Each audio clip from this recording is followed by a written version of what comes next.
Bupati Garut turun tangan minta Kades Panggalih dan Holis berdamai, sebut aksi intimidasi berlebihan. Bupati Garut, Abdusi Syakur Amin, turun tangan terkait polemik warga diintimidasi keluarga kepala desa, Kades, di Desa Panggalih, Kecamatan Cisuwu, Kabupaten Garut, Jawa Barat. Dugaan intimidasi yang dilakukan Wahyu Kades Panggalih dan keluarga terhadap Holis Muhlisin, 31.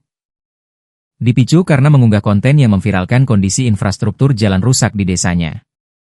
Abdusi Syakur Amin meminta konflik keluarga kepala desa dengan seorang warga pedagang telur bisa berakhir dengan damai. Kita sudah panggil camat untuk memediasi. Saya berharap mereka ada islah, karena keduanya memiliki kepedulian yang sama, ujar Syakur kepada tribunjabar.id, Senin, 5 Januari 2025. Ia menuturkan sejak setahun ini Pemkab Garut sudah memprediksi adanya potensi masalah, yaitu kebutuhan